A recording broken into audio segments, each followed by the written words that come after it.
I'd like to call this meeting to order, this regular City Council work session of Tuesday, March 15th. The clerk will call the roll. Mayor Wolcott. Here. Vice Mayor Biendo. Here. Councilmember Tandy. Here. Councilmember Hall. Here. Councilmember Villanueva. Here. Councilmember Williams. Here. Councilmember Winters. Councilor Williams is excused. Thank you. And if you'll all please rise and join me in the Pledge of Allegiance. I pledge allegiance to the flag of the United States of America and to the republic for which it stands.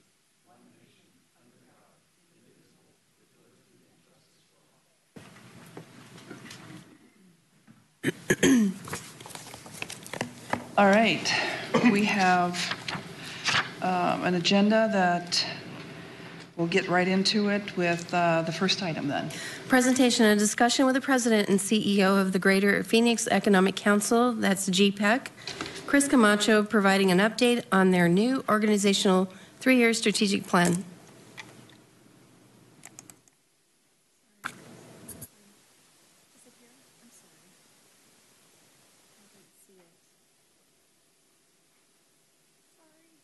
No worries.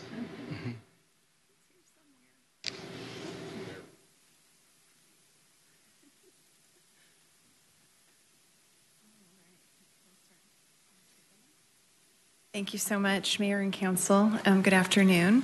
Our work session presentation this evening will just be an update from the Greater Phoenix Economic Council CEO, Chris Camacho.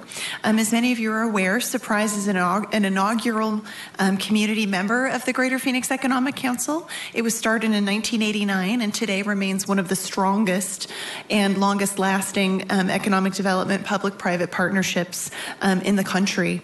They help us with leads, they help us with branding, and they help us with regional leadership participation. So as an emerging community, we've reaped some benefits from GPEC's influence. We've attracted 9 locates, more than 1,000 jobs, and generated more than $225 million in capital investment to the market as a result of our partnership.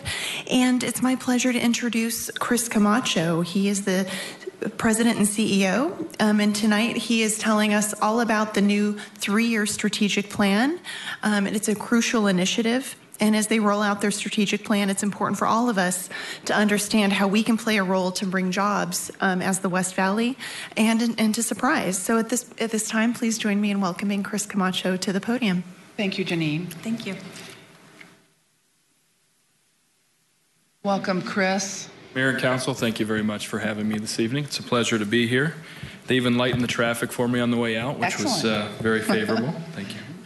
So what I wanted just to go through tonight is, and I appreciate the staff asking me to come and provide a 3-year, or an update on our 3-year strategic plan. I took over the helm just over, I guess it's been about 14, 15 months.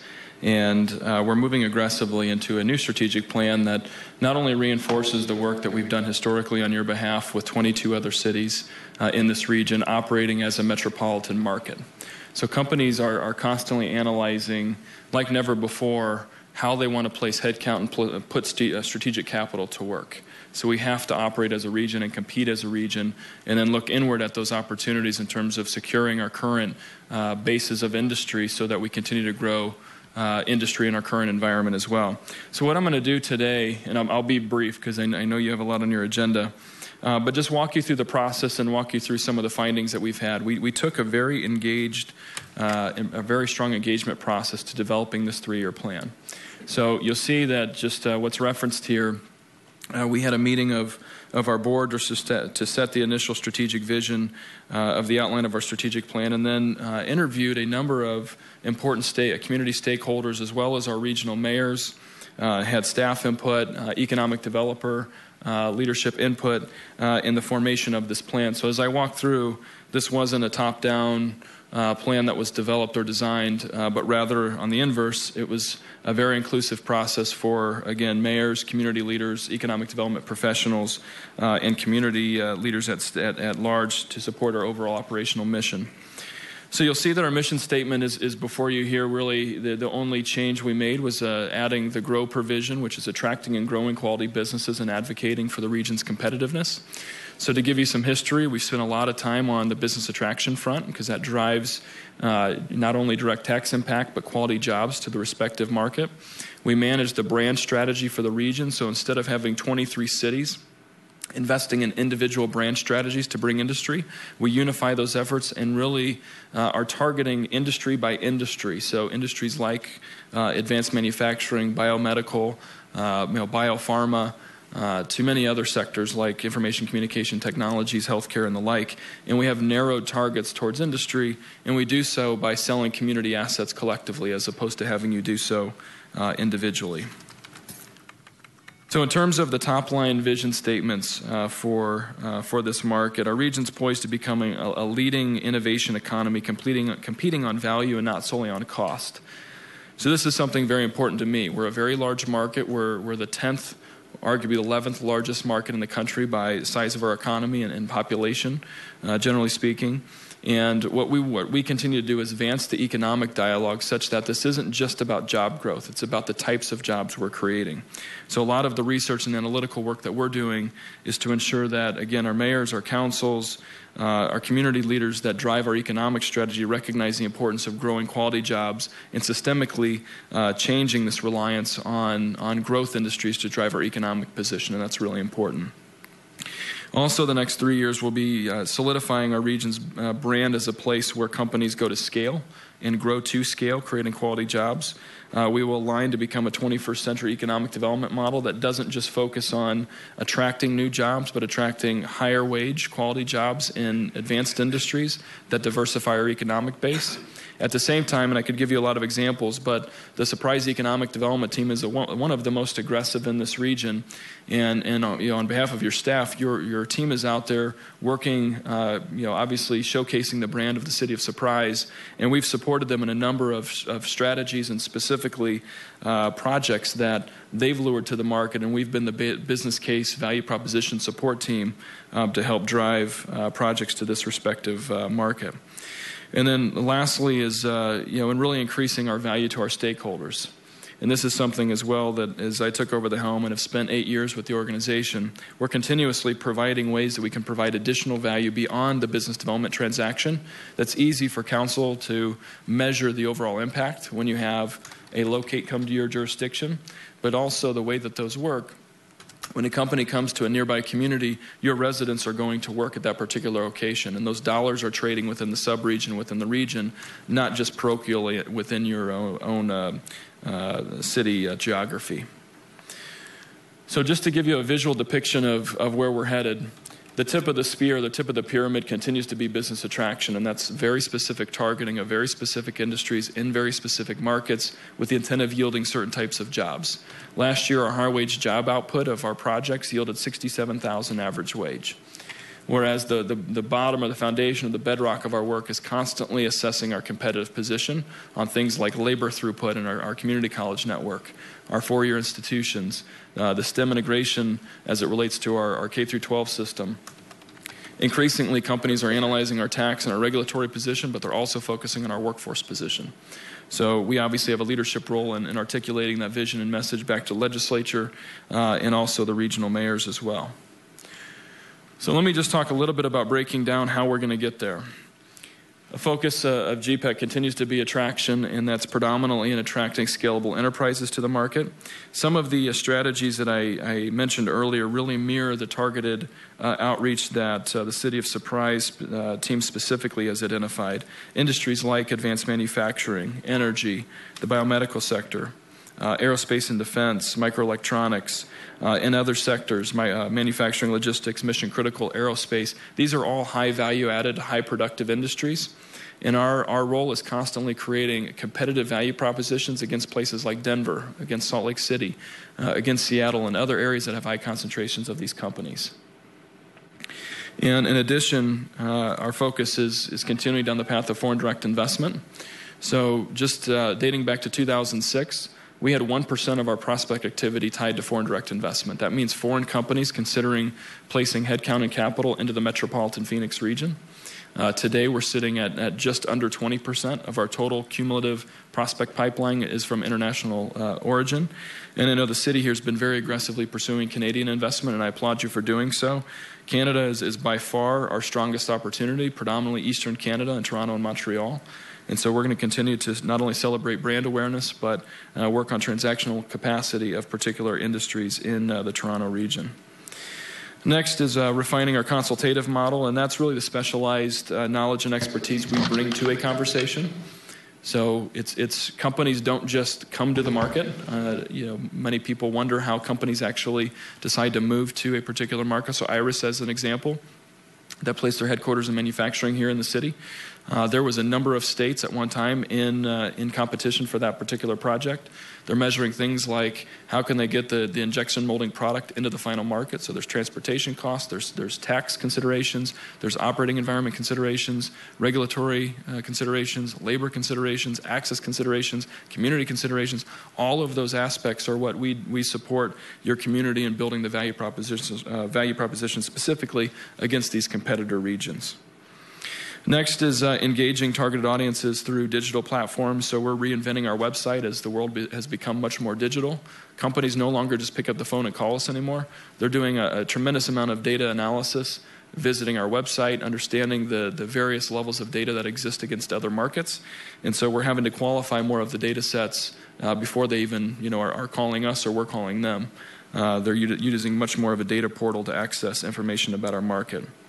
And then lastly, and I had a community partnership meeting last week with the mayor and staff, and we talked about putting our communities in a position to compete, understanding regional and local infrastructure needs, community preparedness. What does it mean to compete for certain types of industries? And we have a very strong, honest back and forth about what the community needs to do, albeit labor, infrastructure, community sense of place and placemaking, what's needed for your community to compete within the regional context. So to move on, I know we're probably running really short on time now, but some of the projected outcomes that we have as we move forward, as we set through the milestones for our 3-year plan, you will see coming forward from us an action plan, which is an annual action plan that will be adopted by my board of directors. But what you can read on the screen here is that we want to increase total locates in advanced industries. So these are industries that have high export intensity as well as higher wage jobs. So this isn't just about bringing any job to the market, but higher wage quality jobs. Increasing the number of international opportunities, elevating GPEC's reputation so we garner more opportunities and more deals. Increased number of directly sourced projects. That means in reinventing our website and the way that we do outbound lead attraction or lead generation. We are also enhancing the national profile of the region, and every legislative session it makes me nervous that we're going to do the alternative, but so far we've made it through this particular legislative cycle without any harm, and so we want to continue to enhance our reputation and our brand nationally. And then lastly is strengthening our overall value proposition so that we can reinforce our brand.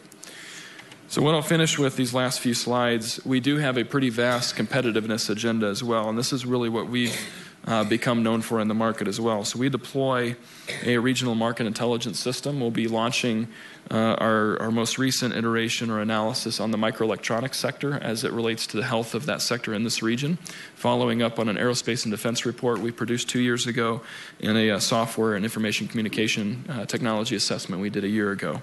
So on the 22nd, we'll be announcing, or releasing, I should say, this next effort. In addition, we engage state and federal policymakers on economic development practices and competitiveness concepts. I spend a lot of time talking about things we do in this realm. We do take a trip to D.C. every other year in which the mayor's participated in, where we're advocating for a variety of things, from workforce strategies to environmental strategies. There's some limitations on manufacturing and fabs due to the emission levels in this market, and so those are things that we work through to strategically address inadequacies in the market or policy needs to ensure that we have a competitive operating environment. The last three here are advocating for workforce development initiatives. The workforce is now what taxes incentives used to be. Workforce is the critical differentiator. Fourth is promoting innovation and commercialization of the ecosystem in advanced industries. And there's a variety of ways we'll be doing that. And then leading collaboration amongst peer organizations.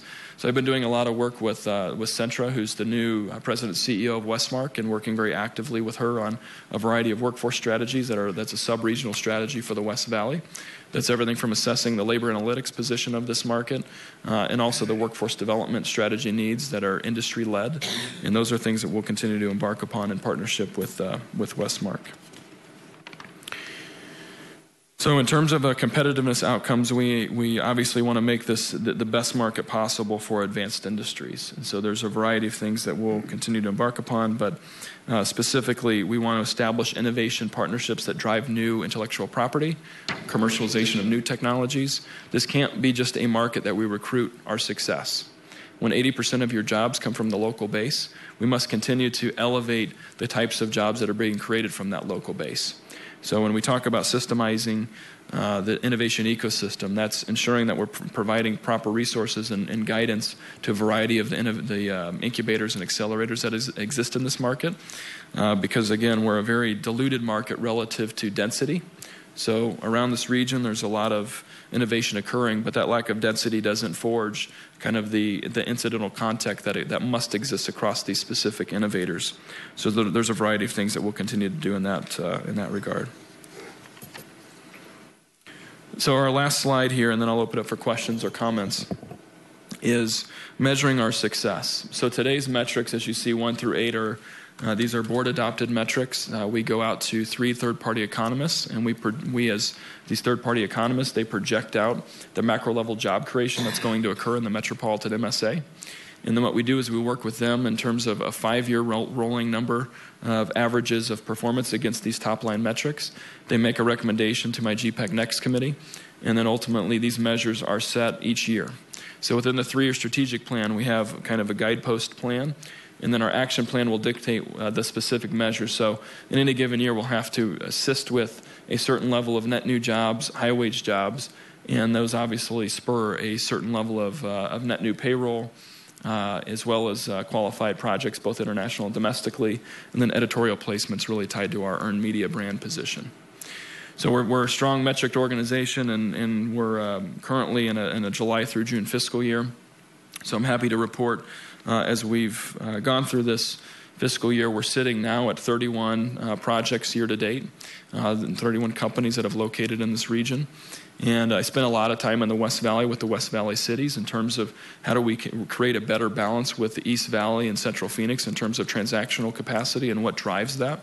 And so from a community preparedness perspective, we're having conversations about how do we continue to identify the types of labor densities needed that these companies are looking for, as well as existing product in terms of commercial real estate, the infrastructure that's required to compete for these types of projects to ensure that our West Valley cities are ready. So with that, I'll pause and answer any questions that you may have or observations that you may have, and I appreciate the opportunity to present to you tonight. Thanks, Chris. Council members? Questions, comments? Councilmember Tandy. Just want to make a couple comments that I've shared with you before.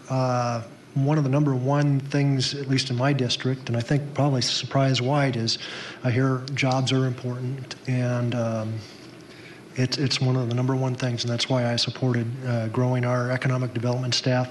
And your partnership is such a strategic link to that I'm very happy that we're participating, and I'm hopeful that we'll always continue and that we'll have some successes. I was glad to hear that you're looking at the East versus West a little bit. Not that we want to compete with them, but we just want to make sure we're in the game getting a fair share and doing the things we need to do to be able to compete adequately.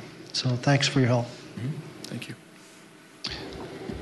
Seeing no further questions, thank you, Chris, very much. I appreciate it, and I appreciate you coming out and giving this this overview on the strategic plan. I think it's important for our council to hear and to hear where we're headed as a region, and specifically, as Councilmember Tandy mentioned, how GPEC is stepping up to help us in the West Valley be a little bit more effective at drawing new business out into the West Valley. So we do appreciate your assistance. Right. It's an incredible opportunity. Thank you. Thank you. Thanks. Next item. Presentation and discussion pertaining to review of capital projects.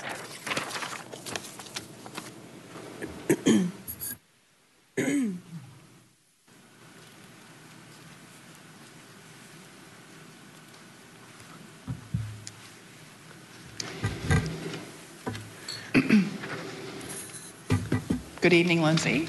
Good evening.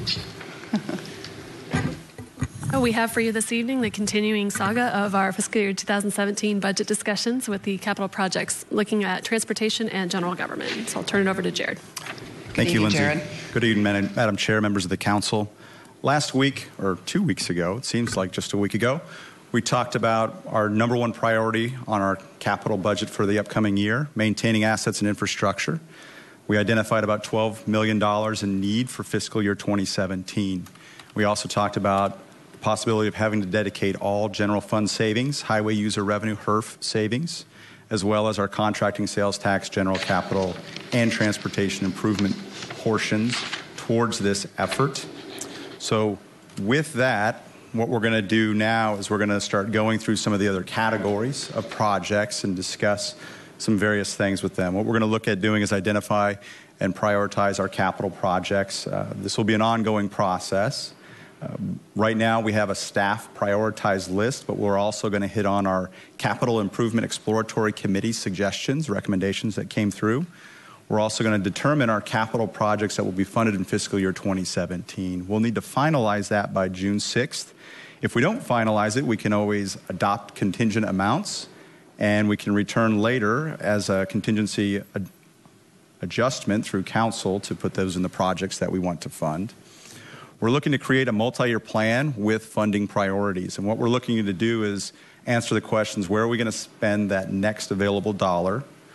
Where do we focus our efforts for outside funding? Most important on this is any outside federal grants or potential regional funds that are available. And then also, how are we going to make informed financing decisions for future financing discussions?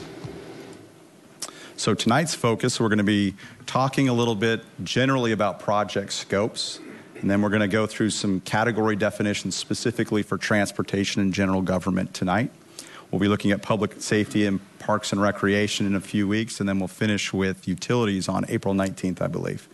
We're also going to review the funding sources that are available right now for transportation and general government, and then we'll discuss the prioritization that was done on the projects in those areas. So first, let's talk a little bit about project scopes, and we'll talk about a few different terms here. First is a concept. What a concept is, it's a broadly defined scope of a project, usually used as a placeholder for long-term planning purposes. The danger that we have with concepts is if they are allowed to move up through the years of funding and get funded in the CIP, a lot of times the dollar amounts there are placeholder dollar amounts. And at that point, once we approve those concepts to be funded, the available budget will drive the scope. So if we price this to be, an example that I have is we have fire stations. We have many future fire stations that we use as placeholders. In the future, we will have to get fire stations. We budget those in a long-term plan at about $5.5 million. Those are usually labeled as future fire station 9, 10, 11, et cetera, not necessarily the next fire station that's going to come along.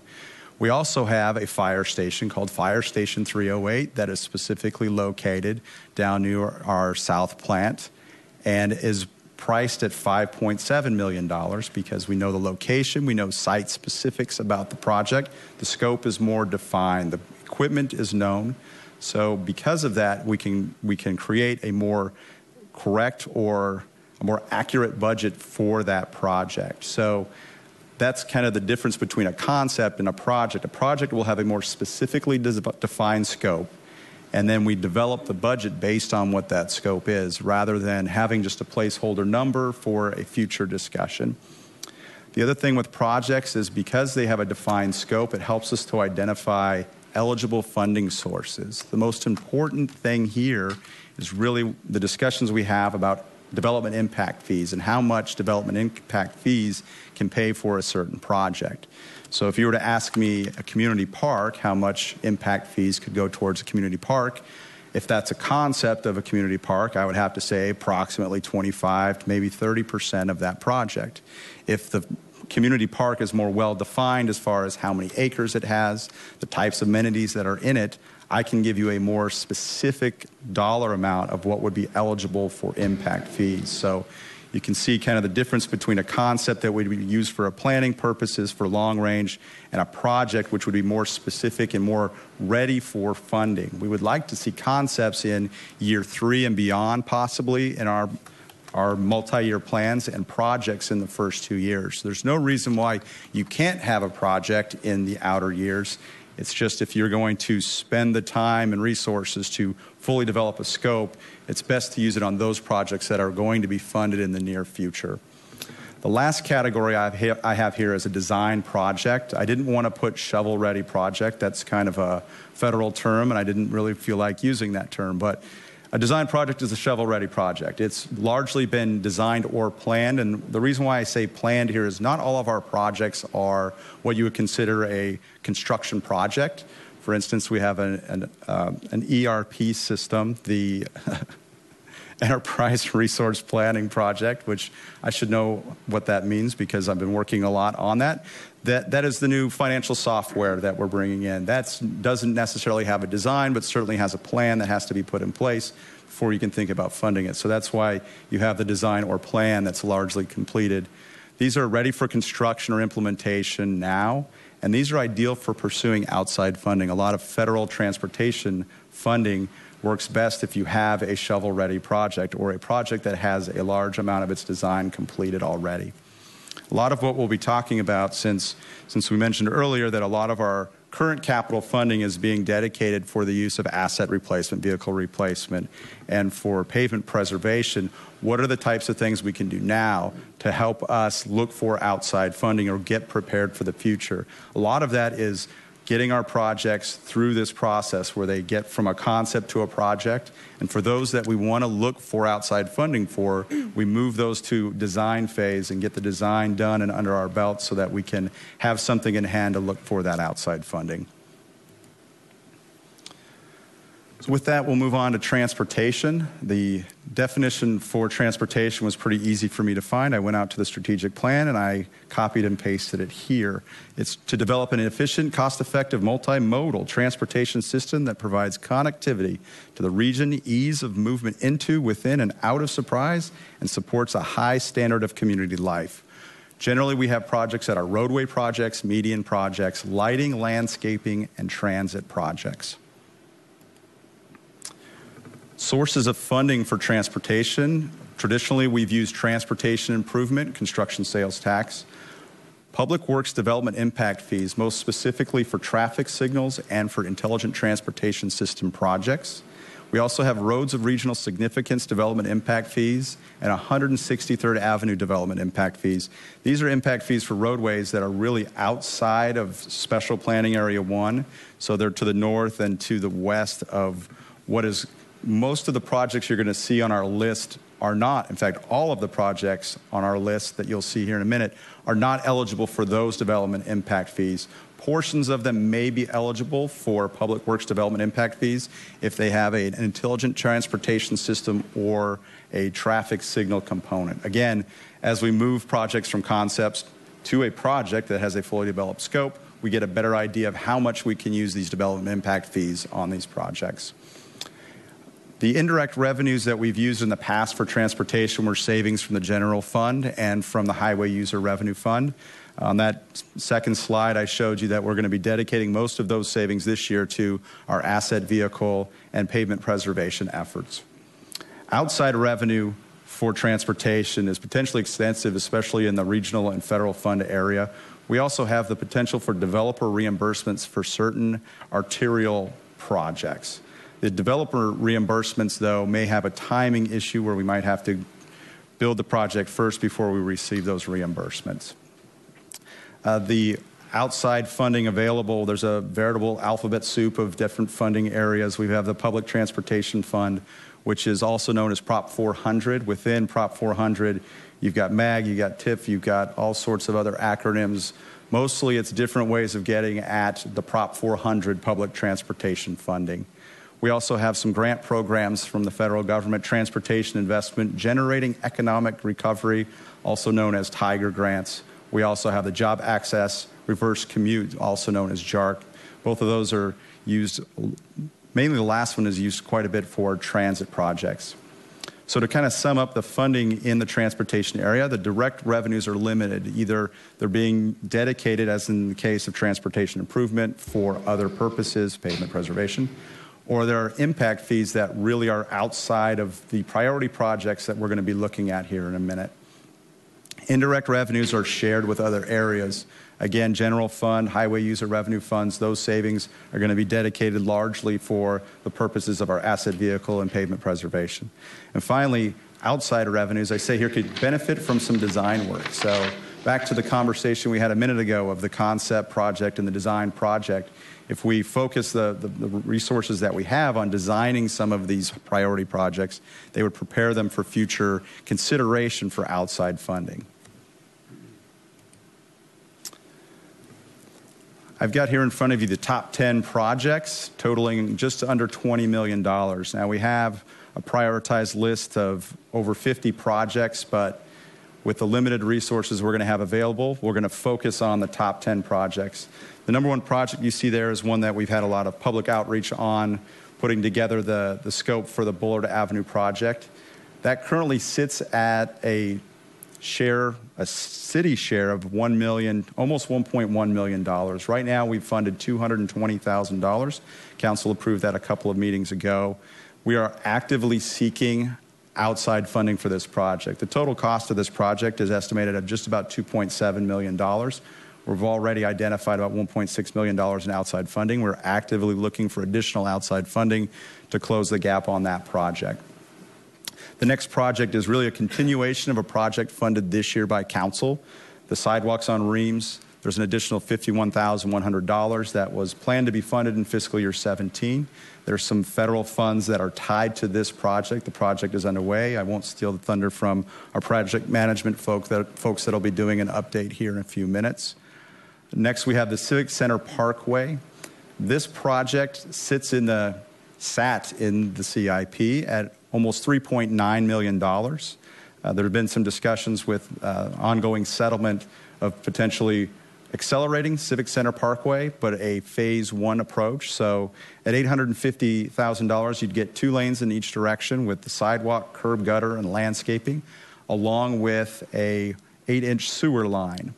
This would be constructing the 2 outer lanes and leaving the intersection to be built at a later date.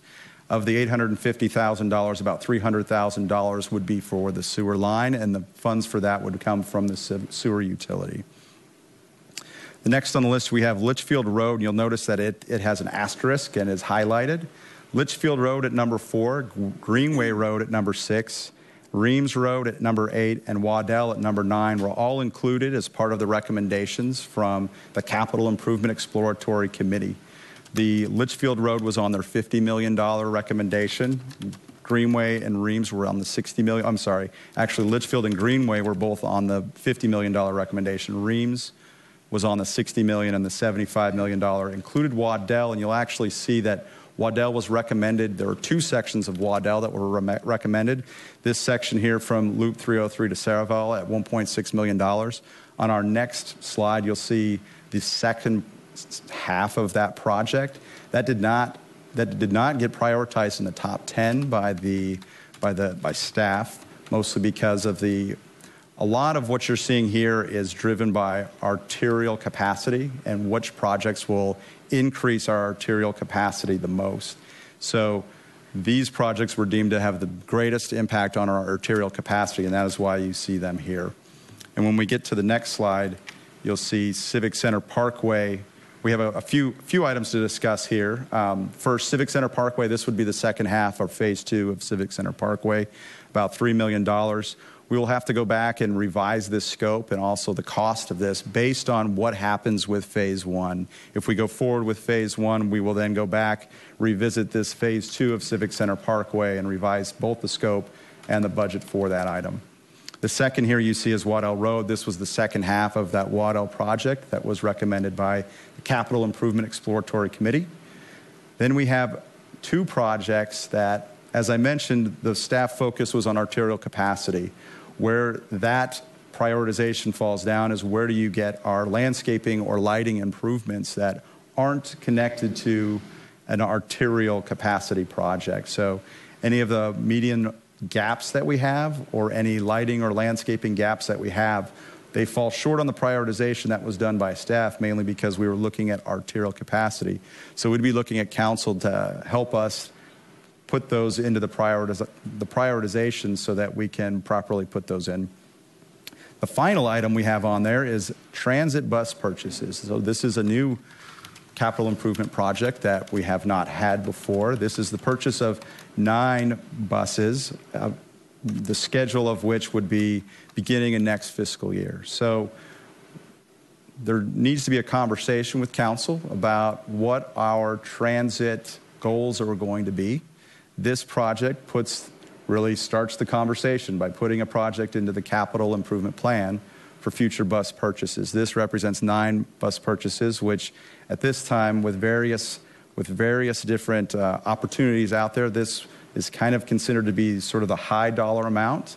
The reason why we want to put it on this list, we want to start that conversation with you, is because we want to get the plan set so we can start going out and looking for some of that outside funding. At this point, it's really a concept of what we've got here. We need to develop this into a project so we can go out and start pursuing outside funding for this item. The next group is general government. This is projects that provide efficient and cost-effective delivery of services that have a customer focus that is internal in nature to the city and more generally to the city as a whole. So a lot of citywide projects or projects for internal services such as the ERP, the financial software that I talked about earlier. That's really a general government project. It's for internal purposes. It does have an outward facing, but mostly for internal purposes. We have a lot of citywide buildings, internal service specific buildings and equipment. We also have software on here. We also place long-range financial commitments. We may have a development agreement that we put in place that we have a long-range financial commitment. We put it in the general government area because that helps us with our long-term planning to make sure that we have the funds available for those items. The funding source for general government, direct revenue, really public works development impact fee is the major direct revenue source here. Indirect, again, general fund and HERF, we talked about those under transportation, really dedicating those already to our asset, pavement, and vehicle replacement needs. Additionally, we have sanitation utility that will provide funds in the general government area. Outside revenue, not as defined as you have in transportation as far as outside revenue sources, granting, and that type of thing. Energy efficiency grants are one of the things that we talk about a lot, and we'd like to pursue potentially some of those in the future. The key thing with the Public Works Development Impact Fee, the direct revenues here, is that they can pay for the growth portion of a project. We're going to talk in a minute about the new Public Works facility, and we'll talk about what that means to a project when it can be paid in part by a development impact fee. Indirect revenues, again, shared with other areas. Outside revenues, not as impactful as with transportation. We wouldn't necessarily be looking to push a lot of these projects to design in order to try to go out and look for additional outside revenue that's not as plentiful as you see in the transportation area. So the projects here, we have a top 9, and the reason why there's a top 9 is there's only 9 projects currently in the general government area. $14.6 million in total. You'll see the first project on there is a new public works yard of $10.9 million. This project is a great example of when a project moves from a concept into a project having a more defined scope. We both changed the amount of this budget. We combined it with other projects that we had out there. And then the third thing is we were more specifically able to identify the eligible funding sources. So in the past, we had said that the public works yard could be paid with almost entirely with development impact fees. But as we scoped the project more specifically and discovered that we were going to be also replacing some current facilities with this new public works yard, it was going to increase the amount of general capital funds that are necessary in order to complete this project. So While there are impact fees available, there is going to be a general fund component for that project. You'll see a lot of the other projects in here are facilities related, Westgate Public Works Yard enhancements, service upgrades at the accelerator, a third chiller at the central plant here, gap study for an updating of the gap study. City entry monuments is an item that also shows up on here. It could be said that this right now is really a concept. It's a dollar amount that's sitting out there. We need to define better the scope of what that's going to be with council to say what exactly are we going to build with these dollars, or what are we going to build and how much is it going to cost. You'll see the facilities maintenance warehouse shop is highlighted. This was also included as part of the Capital Improvement Exploratory Committee recommendation. But really the discussion was combining this with other public safety warehouse needs into a single project. Right now, this project exists as its own project. We'll talk again next week about public safety and a couple of their warehouse projects. Talk about potentially co-locating those and changing the scopes of those projects to incorporate this project and those projects together into one. You see, we also have a document management solution item, really a software piece that we have there, as well as a city cafe remodel showing up on this list. The city cafe remodel would change into a more full restaurant style area instead of what we currently have there. So some of the upcoming items that we've got, we'll be back here in a few weeks to talk public safety and parks and recreation. Then we'll be back on the 19th to talk about utilities. And then May 3rd, we'll be talking about what we're going to recommend as part of the 2017 capital plan. So with that, are there any questions? Councilmember Winters. Thank you, Mayor. Nice job, Gerard. You certainly have enough stuff for us to digest, don't you? It's a big list. I'm glad we're talking about transit. I'm happy it's on your list. There's $2 million+ for that. Where would that come from? Where would we get the funding for that? Madam Chair, Councilmember Winters, the $2.7 million represents the full cost of 9 buses. So the reason why we're looking at bringing this for you for discussion purposes is we'd like to be looking at potential grant funding for this, specifically the Tiger grant funding that we have a cycle coming up. It's imminent as we speak that we're trying to put together. That would be an 80% federal amount and then a 20% match from the city. The impact wouldn't be in fiscal year 2017. It would be expected to be in 2018. So we'd be looking at planning for really 2018 funds. So if we didn't have outside funding, it's going to be difficult, obviously, to fund $2.7 million. That's why we want to get this in front of council, talk about and develop the plan better so that we can go out and then start looking for these outside funds. We know of some funding sources that are out there now. We just need to get our plan set so that we can get these into the applications and have them well thought out. As soon as I win the lottery, I'll write you a check. What about the new public works yard? Where are you planning on putting that? Where are you going to get the money for that? Madam Chair, Councilmember Winters, the scope for that project right now is locating it near the South Plant, south of Litchfield Road. There are, because of the general capital fund need in that project, and as we know, there's not going to be a lot of general capital funds available. We're looking at potentially some other options of getting access to some facilities in the meantime. But the expectation is that that's where we would build that yard would be down in near the South Plant. We're pretty well maxed out right now, public works facilities. Yeah, Madam Chair, Councilmember Winters, I would say that Mike Gent would say we're beyond maxed out on our facilities right now. So absolutely, it's necessary. The question is going to be what can we get accomplished with the funding sources that we have? Maybe there are alternatives that we have to look at in order to get some of our facilities needs met right now. Yeah, thank you. Just to comment on that, I would say that our public works facility was maxed out 2 public works directors ago. So just saying, it's been a while. Councilmember Hall. Thank you, Madam Chair. Yeah, Jared, my questions are going to be kind of on the fly because I just got this afternoon, so I wasn't able to study it before the meeting. I hope on April 5th that we'll get a little more information the week before our city council meeting, okay?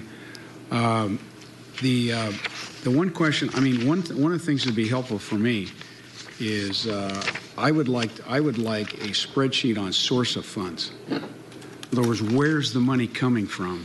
Where do you see the money coming from to fund each one of these projects? Because that will impact how I think how important it is. Okay, I mean, there's only so many resources. Specifically Bell Road landscaping and lighting. What are we talking about? What exactly does that mean?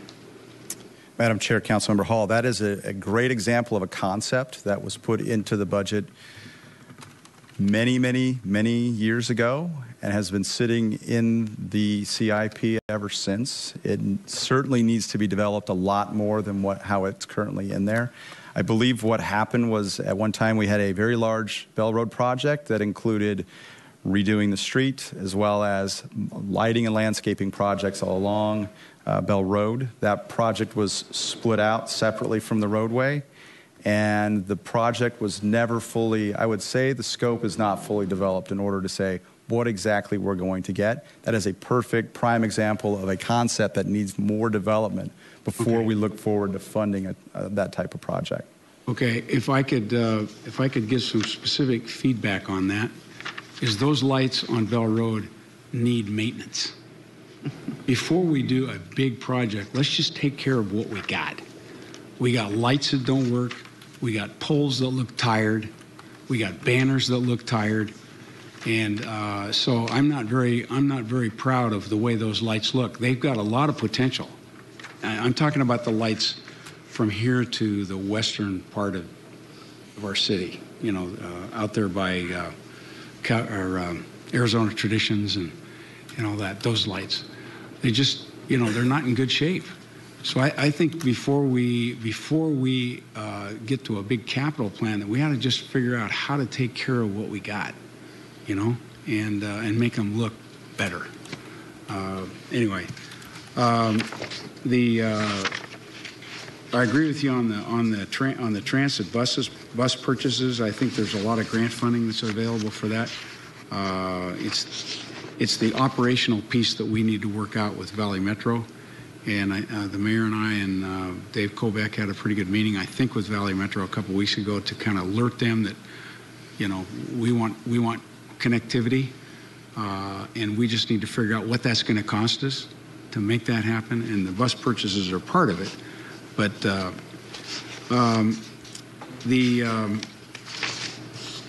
had one other question, I think.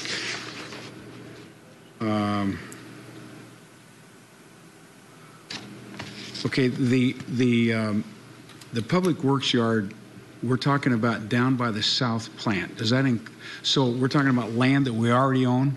So the 10 million is above ground? Madam Chair, Councilmember Hall, that land is owned by the sewer utility, so this project would need to pay the sewer utility for that land. It is owned by the city, but it's owned by the utility, and it would be correct. Gotcha. So we'd have to work out an agreement with the... That is correct. Yeah, with Terry Lowe's group, right? And what does a public yard consist of? Tell me, what are the assets that we're putting in there for $10 million? Is it going to have a maintenance a capability of trucks and cars and all that? Madam Chair, Councilmember Hall, it actually is described as having a 14-bay vehicle maintenance yard or facility, along with housing solid waste, streets, traffic engineering, and the fleet divisions. It'll include restrooms, lockers, meeting rooms, break rooms, etc. Wash racks, fuel station. That is one of the projects that was combined from a previous project that we had for sanitation, which was a fuel station. It will include a fuel station as well in that. Okay, so is our intent with adding that public works yard to abandon the existing one, or they would both be functioning? Madam Chair, Councilmember Hall, the idea would be that we would abandon them for other uses. Potentially, we've talked about public safety, needing some facilities, that type of stuff. We would certainly have to go back and plan what we're going to do with those that we vacate. That's the whole reason why we've had this discussion about how much impact fees we can use. Because we're going to be abandoning potentially those other sites, it's not all growth-related construction. Right. That's why there has to be a component from the general fund. I can say that we've had some ideas of what we would use those facilities for. Mostly it's as soon as they move out, public safety would like to park their vehicles in there, or you have facilities needs potentially for warehousing that you saw on our general government list. There's warehousing needs there as well. So we have other needs that we would then backfill those facilities with. Okay. You guys are the pros. Mike's the pros, but I would just think that we wouldn't want to move rolling assets too far away from the center of our city. And the South Plant is not the center of our city. So I think that needs to be considered too. The existing one is more central, but that needs to be thought about, I think.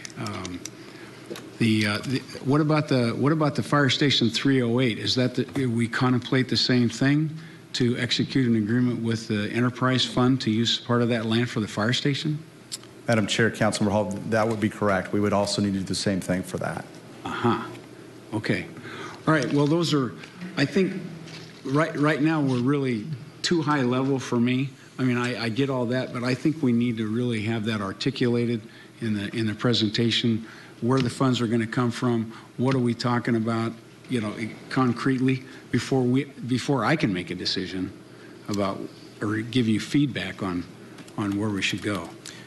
Madam Chair, Councilmember Hall, I guess the main point of the presentation, one of the main points, is that we don't have funding sources identified for a lot of these projects. Possibly components of them, yes, but largely they are unfunded. So really we're talking about having this discussion so we can try to identify those that are the greatest need, so we can put them at the top of the list, so when that next dollar becomes available, if we have general fund savings higher than expected, we can then use those funds towards these needs.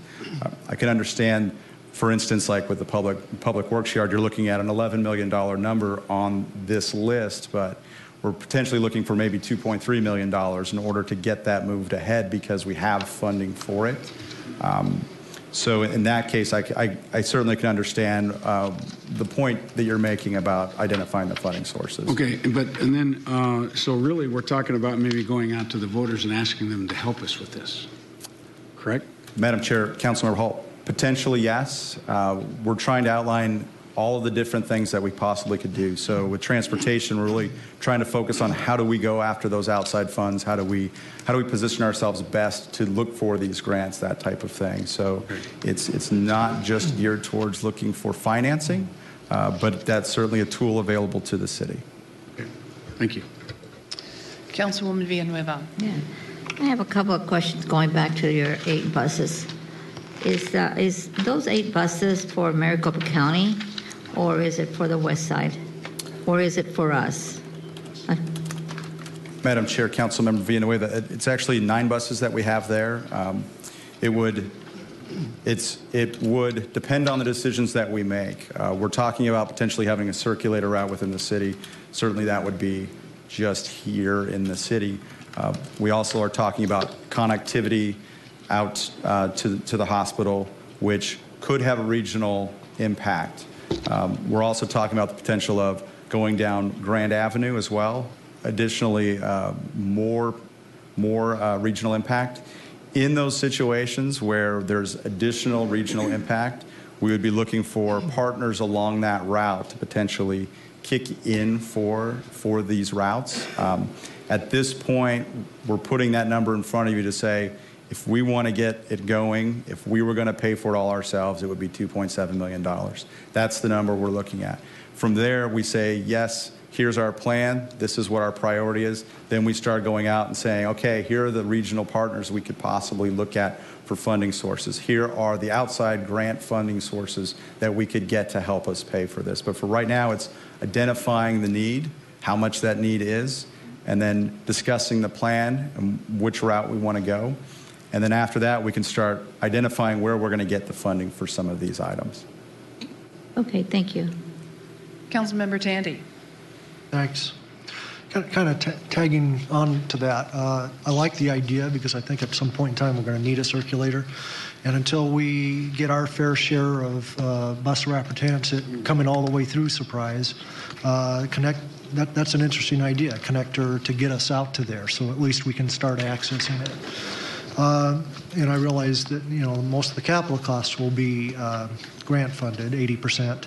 But we will also need to look at the operational costs as well and how we would set that up. Would we sell city pass where residents can buy a pass and just get on as many times as they want, or is there per ride? So those will be future discussions, I'm guessing. A couple other comments. I like the way that staff has prioritized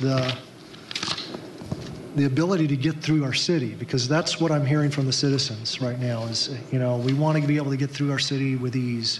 So I appreciate that. And there's some high priority ones, at least in my district, but I also think they're not just my district. I think they're not only even just Surprise, I think they're regional. So for instance, Litchfield, I know the council members have all spoken out, that's an important thing to do. Do these projects anticipate doing all of that ahead of the developers so that we actually have that done with curbs, gutter, sidewalks, median? Madam Chair, Councilmember Tandy, all of those projects include in their scope all of the medians, landscaping, lighting, all of those associated costs are being programmed in with those arterial capacity projects. Okay, and I see we got number 4 and number 5, a couple Litchfields. Would that take care of the balance of what Litchfield remains that is kind of right now scalloped and zigzagging, and we're doing a little bit of that down by the South Plant, but would that take care of the rest of Litchfield within our Madam Chair, Councilmember Tandy, those would be the last 2 pieces of Litchfield that we have. I think that'd be huge, especially since we're trying to track businesses, and that's our designated truck route. So people coming from Northern Parkway up. The other thing is, I believe the location on Litchfield south of there will be done shortly within the next couple of years.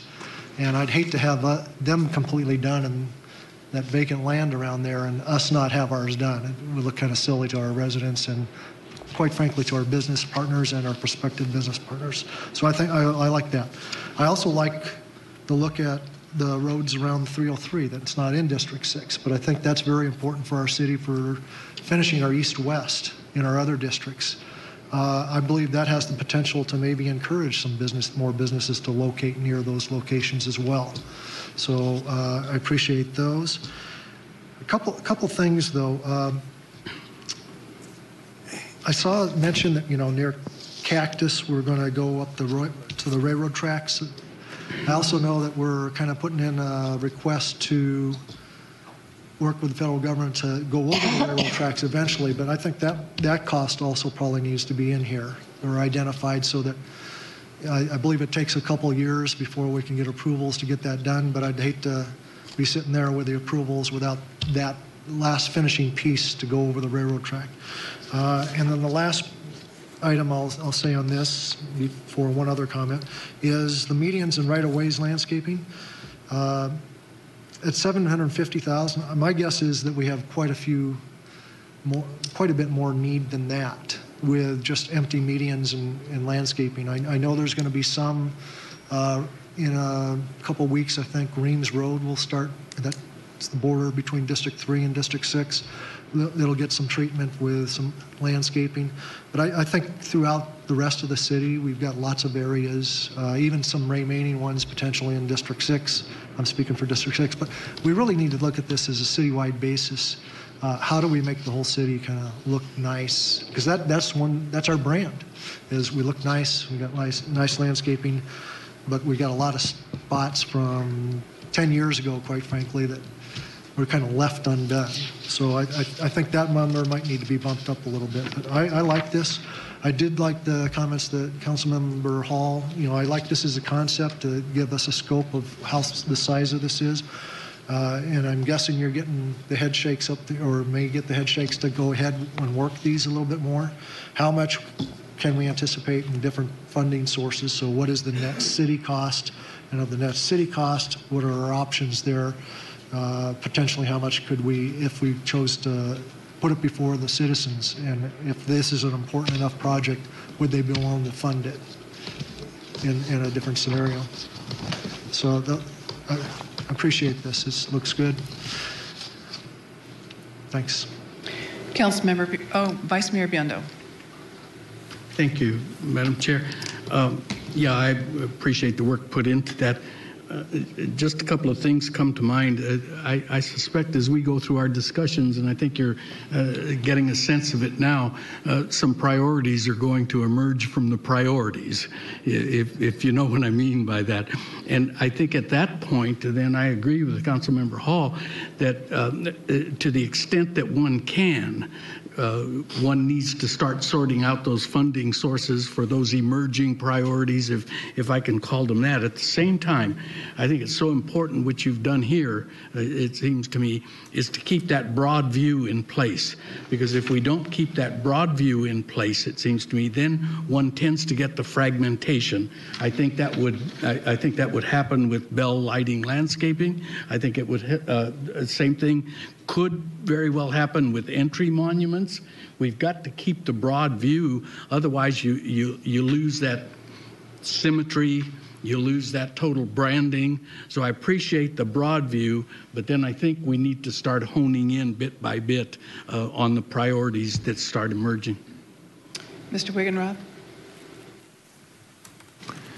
Thanks, Madam Chair, members of the Council. I think actually, to piggyback on what the Vice Mayor had said, and many of you said, I want to give a lot of credit to Lindsay and Jared and their team. I'll tell you, when I came to the organization 3 years ago, we were really focused, as you all know, on paying the light bill and the mortgage and making sure we were putting food on the table. And the systems that we had in place for the capital side of the organization were almost non-existent. They were just, we knew we needed to do some projects. And I think over the last year, at least on our financial statements standpoint, we've been identifying what all our assets are so that we have a comprehensive, that's been a focused project.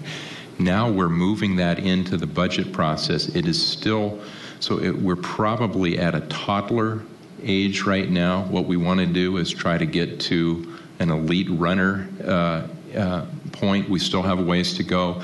And a big part of it for us is the coordination of all our departments and all the information we need to know in order to be able to give you the information you need to make decisions. So I appreciate the conversation. At the same time, I appreciate the work, because it is we're working both the operating budget side and this sort of fledgling capital side right now. So thank you. Good job.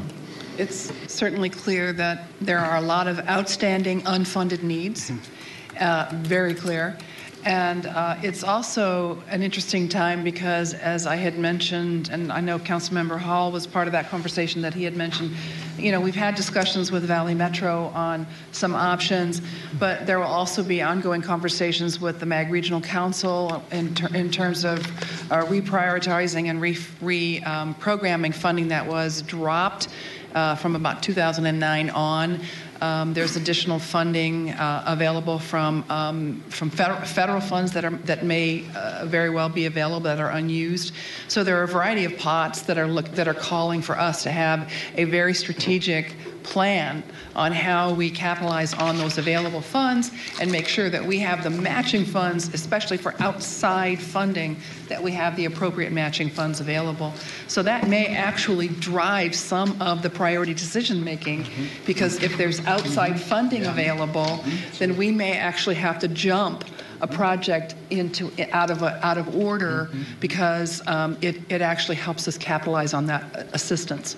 So I hope that we all keep that in mind, and I do appreciate all that you've done in putting this piece together and really painting a picture of what is the outstanding unfunded need that is out there. It can be somewhat daunting. to be honest. But again, as Mr. Wiggenroth said, we've come from a place of putting food on the table and keeping the lights on to now moving forward and how do we make things happen in a more robust way for our community. So thank you for all of that. Councilmember Villanueva, did you have another question? I have one more question that I'd like to ask. I remember when I first came on, everybody talked about the entryways to Surprise, and I don't see where we're talking about that anymore. Entryways. It's in there. It's on the list. It's on the list. Monuments. Monuments. Right here. Okay. If it's here, I'm sorry. Yeah. I missed it. Very good. Thank you, Councilwoman. Thank you very much for what you've done, and we look forward to the ongoing conversation. Thanks very much. Thank you. Next. Mayor, Public Works has two presentations they would like to combine, if you're okay with that. Absolutely. And they would like to start out with the presentation and discussion pertaining to the fiscal year 2016 capital improvement projects, and then lead into the city transportation projects. Good afternoon, Mayor, members of council. Thank you for this opportunity to present to you fiscal year 16 update on capital improvement program and the transportation projects. Although I have my name on the agenda items, I'm going to hand off here in a minute to a couple of our project managers to just go into more detail on the presentation. I would like to just start with first just discussing that the volume of work that you'll see here has been very, very large this year. I'm very proud of our team and the amount of work that's been not only accomplished, but is on the books and that is anticipated to be kicked off here for the rest of this fiscal year. We've had a good partnership that we've been building with our city attorney's office and our procurement department because this just couldn't happen all by ourselves, and also the stakeholders that are involved with this and the coordination that's gone on with our team. The year is only 9 months old, and so it's hard to believe it's gone by this fast, and we're looking forward to finishing this thing up. And without further ado, I'll hand it off to Michael Vileda to get you started. Thanks, Carl. Welcome, Michael. Good evening, Madam Chair, members of council. In keeping with the theme of capital projects, we'd just like to provide a brief update on where we stand for fiscal year 16 in terms of the status of some of our projects. Could you put the microphone? Sure. Thank you. Fine. Is that better? That's much better. Great. Financially, as well as where we are just in terms of status, the delivery of the design and the construction phase. And I'm going to go through some of the non-transportation projects, and then I'll turn it over to Sunil Garg. He's going to go through some of the construction projects that we're seeing out there on the street today, and he's going to go through those in much more detail. So I've identified 4 or 5 projects throughout this PowerPoint that I'll go in detail, but we have about 25 to 30 projects within here. Happy to provide this to you guys in PDF format for you to have. It's got great pictures and great data. We'd also like to talk about the process and then where we are, as I mentioned, financially.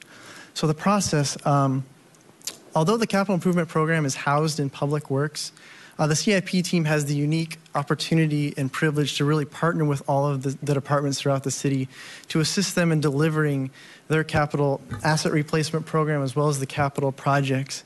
And as Jared mentioned earlier, the concept of project phase, this is the big picture of how that all plays out. So this is the project life cycle from initiation of a project to closeout.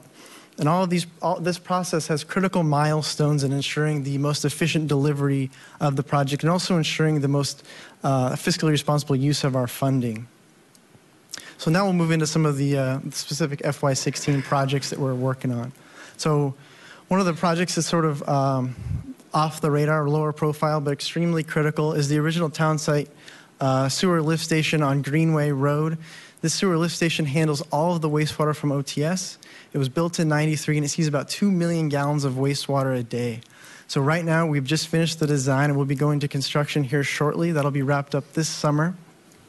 And hopefully there's never a blip on the radar, no need to really know what's going on, but working with Terry's group on this to deliver this project. Civic Center reclaimed water conversion. This is more of a good news project. This is practicing what we preach. We're going to be converting all of the landscaping around City Hall to reclaimed water. Not only is this a good environmental practice, but this will also save the city annually about $24,000. Design on this is complete. We're working with our finance and procurement team currently to bid this project. Park and ride enhancements. I'm sure you guys have seen the new LED sign that's been deployed out there. The timing was pretty perfect considering the communication that we need to have with the residents on the relocation of the park and ride facility for the Grand and Bell Improvement Project. So this was funded via Prop 400 money.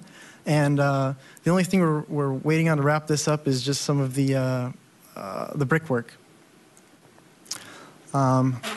This project we're working on in partnership with APS and Community Recreation Services. This is going to be changing the size of an electrical panel at the Parks and Rec campus to put us in a lower tier bracket with APS. So nothing electrically will change at the campus. It'll just put us in a different cost bracket, and it'll save the city annually $70,000 a year, so it'll have an ROI quick, just 2.5 years. So these are some of the projects that we're working on. Again, as I said, we're going to provide you the detail in this PowerPoint with pictures and info for all the projects that are currently ongoing that are non-transportation related. So here's kind of where we stand financially. FY16, we had an opening balance of just over $57 million. This includes all of the capital projects for every department, so water, wastewater, CRS. This does not include, as Jared mentioned, the ERP system. It doesn't include the asset management. This is strictly design and construction related projects. So where we sit today, as Carl mentioned, 3/4 of the way through the fiscal year, we're at 66% spent, and we got 34% remaining to encumber. And the CIP team is working diligently with our stakeholders to make sure that we know exactly where we're going to end in time for fiscal year 17. So I think from where we stand financially is we're in a good position. There's also a number of administrative things that the CIP team is working on with their stakeholders, and that is making things more efficient. So we're working on, in partnership with the ERP, the deployment of a web-based project update application. So it'll be linked to our city's intranet or internet, whatever we determine, to load up project photos, project statistics, kind of interesting facts of what's going on with the projects. And we're also working on a more sophisticated contracting procedure. It's called job order contracting. It'll give us the ability to select contractors based on their qualifications, and then when we have asset management related projects, we can quickly assign those projects and work through a lot of the asset management related projects. So with that, we're ready to transition over into the detailed transportation update, but I'd be happy to talk and answer any questions that you might have. Councilmember Winters. Thank you, Mayor. Nice job, Mike. I got a question for you. If you go back to the APS, the electrical panel thing by the stadium, you said we were reducing costs to just $70,000 a year. But how did that happen? We're not getting less electricity, so how do we accomplish that? I'm not the expert on this, but I think it's the size of the panel and the size of the service puts you in a certain rate structure simply due to the demand of that panel has. By lowering the size of the panel, it puts you in that lower bracket. Therefore, your rates per kilowatt hour, I'd suppose, are just lower. Okay, thank you. Any other questions, council members? Councilmember Hall. Thank you, Madam Chair. But the lights still all work in the stadium. Oh, right? Absolutely. Okay. Yeah, absolutely. No, we don't want to change panels and have lights go out. Right. Yeah. Okay. All right. Thanks. I think I overheard Mark something discuss this about. It's just an oversized panel. Yep. To begin with, that was put in there. So interesting how that drives the rate. Yeah. When it's not changing the usage. Interesting. Councilmember Tandy. Thanks. The remaining capital balance, that chart you were just on, that's all been appropriated but not obligated or encumbered. Is that what that number is, or is that opportunity for I'm sure Jared would love to speak to this one, but no, of the $19 million, not all of it has been, I would say locked down on a project. So there is ability to reprioritize. And is that correct, Jared? Is he still here? I think that is what discussions we've been having with him so far, is that the remaining balance is not necessarily something we're planning on contracting this fiscal year, and it wouldn't be ability to roll over to next year. So if it doesn't get encumbered, it'll potentially be able to be used for next year as well. Madam Chair, Councilmember Tandy, to the extent that a project has not been moved underway yet, it is available for reprioritization. If it's something that we are already working upon and it's underway, and it's really not advantageous to stop, that funding can also be rolled forward into the next fiscal year for the continuation of the project and to continue to spend it. That was kind of my question. It's been appropriated, so there is a project out there assigned to it. So it's just a matter of, does it get in and obligated this year, or maybe in July would be next year. So what would be interesting is maybe what is an update of what the potential savings are. So how much of that could roll into next year and or be prioritized, recommended by the staff. The council might even have a few recommendations. What I'm leading to is we did was about $188,000 project on Waddell. It was a safety project, but it was the median, landscape median, to try to prevent collisions of people making left turns where they shouldn't. For a perfect example is in between Councilmember Hall's and my district, which that project was, just on the other side between the theater and the Safeway. We got the same kind of situation. So, I always would like to hear staff's recommendations on that, and maybe the highest priority is to fund these new projects we just talked about. But it'd be interesting to at least also see those numbers too, I think.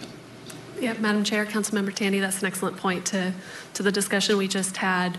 When we do achieve savings in those projects and have savings in those funds, with the prioritization of those next new projects, it helps us make a recommendation to council and then take action and direction from you if that is the next priority project. Thank you. Mike? Well, I would just want to add that of the $19 million that's unencumbered right now, a large chunk of that is not general fund money. It's enterprise fund money or it's development fee money, so it's not necessarily unrestricted money that can be used for any purpose. Most of that money. Thank you. Vice Mayor Biondo. Thank you. But even with that, it would be interesting to see what's in the queue for the $19 million. Because then we could look at that a bit more specifically. There may or may not be any possibilities for movement based on what Councilmember Tandy was saying earlier. I think it'd be important to see what's in the queue for that $19 million. Councilmember Tandy? Yeah, I think that'd be interesting as well. But one thing I would caution against, I'm not asking for the purpose of reprioritizing away from a project that's already been approved. It's just, hey, if you have some savings on other projects and maybe this thing will never be done, but it's a safety and maybe it doesn't fit to this big project that we want to get going, but maybe we can knock off a little small project like between the theater and Safeway. And we've generated the screen that showed the pie chart. As numbers were generated from our capital budget for this year, working with our financial team and showing, so we had accurate numbers, but it's a list that's already currently, we could extract that for you if you wanted to get specific items of what at least makes up that for this year right now. Okay. Thank you, Carl. Any other questions? Done. All right, and we are going to roll into the transportation section of this Okay. and let Senor Gard have a chance to speak. Thank you. Thanks, Mike. Good evening. Good evening, Madam Chairman and council members. I'll be going through transportation projects update. I'm sure you must have seen this project update on the city website, and these projects numbers are in a serial number, and I'll go through each one of them. Number one project is the Waddell Road median, which has already been completed. And this is the first project. I think we use a solar controller for the irrigation. We did use reclaimed water, and the project is 100% complete and turned over to the city. And it came at the budget, what we had. Next project is the landscaping medians at various locations. Initially in the budget, there were 4 locations, Reams Road, Waddell Road, Cereval, and Bullard Avenue. We bidded this project out, and currently due to the budget, we can only do 2 of them, and will be doing Bullard and the Reams Road medians. And construction should be starting in a week or so. We have the pre-construction meeting tomorrow, in fact, and the expected date to complete this project is June of this year. Next project is Cactus Road improvement from Litchfield Road to 500 feet short of the railroad tracks. This project will start construction once the APS moves the 69 kV poles, which we are expecting them to start in April and finish in early May. As soon as APS moves those 69 kV poles, construction on Cactus will start right after that. This project will also use reclaimed water from our plant for the landscaping, the medians. And the rest of the project from where we stop 500 feet short to the railroad tracks is the next phase of the project.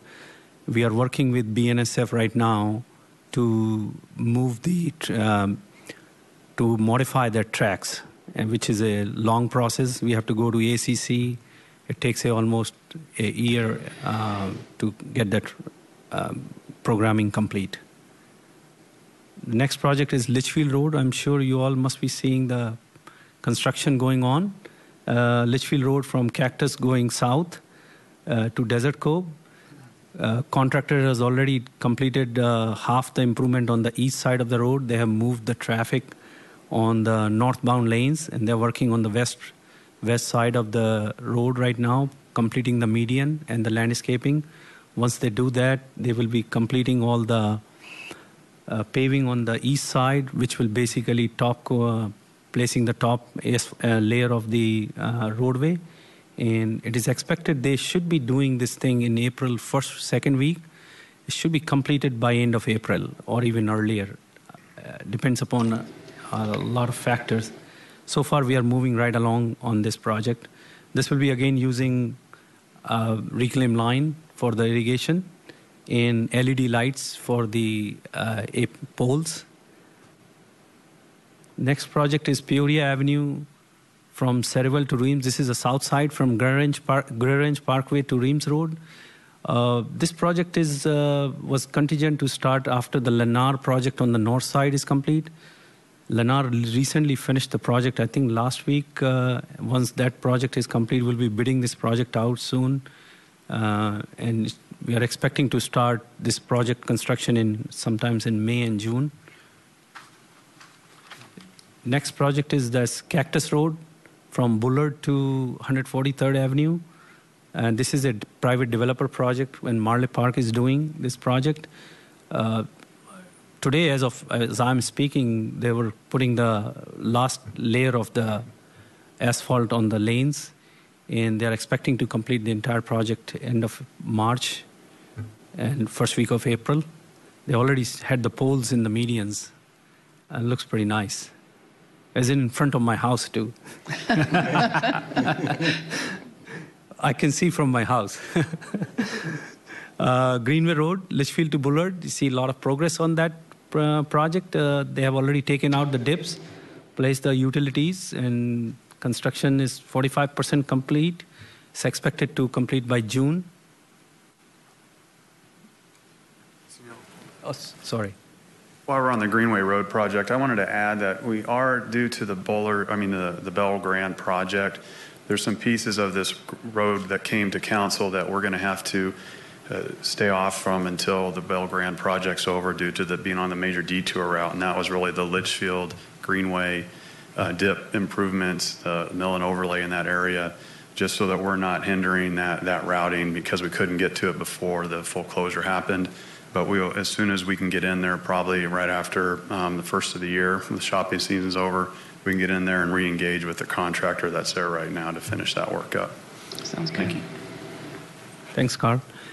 Next project is Cactus Road, 175th Avenue to Corn Lane. We have completed the design. We have done the construction procurement. I believe this project will be subject to discussion for the e-session today for the right-of-way dedication.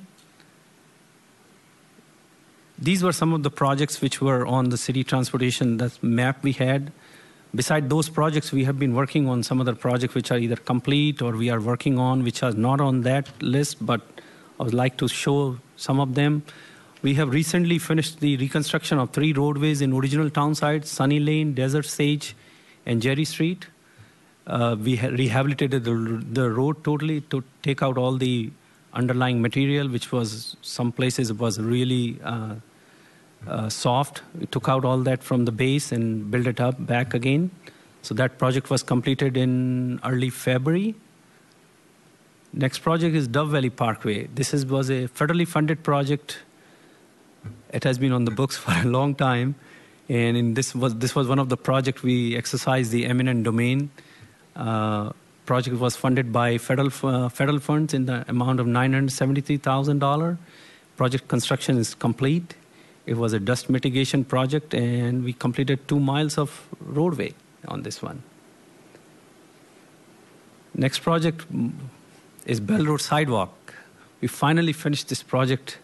It has been on books for the last 10 years, and I think we went through a lot of hassle on this project to complete. But finally, we got it complete. It total project was $2.7 million, and ADOT provided quite a bit of funding out of that and meets most of the ADA requirements all. And I see people walking and biking on that sidewalk. Great. That's good. This project I'm really proud of. Next project is Jomex Road from 147 to 133rd. This is again a federally funded project, mainly a dust control mitigation project. It's going to Transportation Approval Board on Friday, this coming Friday, and hopefully the construction should start in a month time, right, because contractor has 30 days to start. Should be complete by June, and it's managed by ADOT, but it's city-owned project. Sidewalk on Reams Road, which Jared had on his slide, again, design is almost complete. We are expecting this project to be complete by this summer. That's about it. That's the end of the slide. Sounds really good. Thank you very much. Councilmember Winters. Thank you, Mayor. Great presentation. I really want to compliment you and your crew on the sidewalks on Bell Road. What a fantastic job you guys did. Thanks. I've been on it. It's really, really smooth and very good. Got a lot of detail work there. Thanks. Thank you. Any other questions, comments? I just Councilwoman Villanueva. Yeah, I just wanted to say that I heard comments from people from Coyote Lakes that they can finally walk to our area, and they're very happy about it. Thank you. Councilmember Tandy. I just wanted to say thanks again for the sidewalks. It's not my area, but I was watching it before it was done and going, okay, yeah, I can kind of see it. Will people actually walk on it? But after you see it, you just go, oh wow, it's really important to have it there. Same kind of thing with our Greenway project. We've got residents that are trying to walk to school without sidewalks. It's really nice to finally be able to finish some parts of our city that's been kind of mothballed for about 10 years. So thanks. Not only is it great for connectivity, it really improves the look of the entire corridor. So it really looks great. And kudos to all of you for all you've done. It looks fantastic. Any other questions? Okay. Again, Mayor, Council, thank you for your time. Thank you. Thank you. Right. I don't believe we have any other items on the workshop agenda. We have about a half an hour until the regular meeting. So with that, I will entertain a motion. Make a motion, we adjourn. Motion has been made and seconded to adjourn this meeting. All those in favor, please signify by saying aye. Aye. This meeting is adjourned.